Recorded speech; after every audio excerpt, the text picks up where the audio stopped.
திருமூல நாயனார் 285வது பாட்டு 285. அதில் இப்போ இறைவனை அறியறதுக்கு என்ன செய்யணும்? எல்லாருக்கும் வழிகாட்டார்.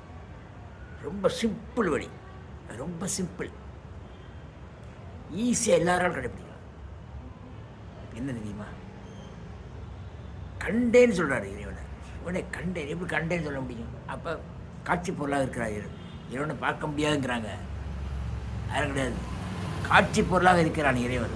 காட்சி பொருள் எப்படின்னா, அது பாட்டு பாருங்க 285.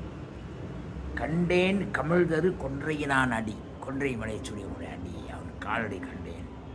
கண்டேன் கருகுரியான் தன் கழல் இணை, அதாவது யானை தோலை ஆடையாக கொண்டவருடைய கால்களை கண்டேன்.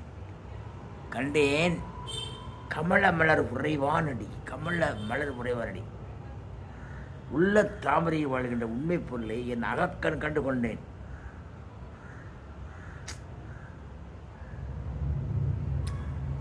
அகக்கண்ணால் தான் பார்த்தாரு, வெளியில் புறக்கண்ணில் பார்க்க முடியாது. அகக்கண்ணால் உள்ளே கண்டேன். இவ்வளவு அருங்காட்சிகளையும் நான் என் உள்ளத்தில் ஜஸ்ட் லவ், அவனிடம் செலுத்திய அன்பால் மட்டுமே அடைய பெற்றேங்கிறார். அவனிடம் செலுத்திய அன்பால் மட்டுமே அடைய பெற்றேன். புரியுதா? Only love. நீங்கள் அன்பு காட்டினா இறைவன் வந்துடுவார். சரி, அன்பை எங்கே காட்டுறது? எப்படி காட்டுறது?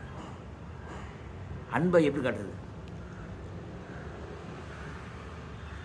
நடமாட கோயில் படமாட கோயில்னு 2 பாட்டு சொன்னார். கோயிலில் எவ்வளோ செலவு சாப்பிட பிரயோஜனம் இல்லை. படமாட கோயில் எவ்வளோ உள்ள மாடத்துக்கு செஞ்சாலும் அது பிரயோஜனம் இல்லை. நடமாட கோயில் ரோட்டில் பசியோடு நடந்து போய் விட்டுருவான், அவனுக்கு எதாவது சாப்பாடு வைக்கணும். அப்போ நீ அன்பு யார்கிட்ட காமிச்சேன்னா அந்த அன்புல இரண்டு பார்க்கலாங்க. இறைவனை அன்பாலேயே காணலாம், கண்டேன் என்று சொல்கிறார். அது இந்த 272வது பாட்டுடைய அற்புதம். லைக் பண்ண சப்ஸ்கிரைப்.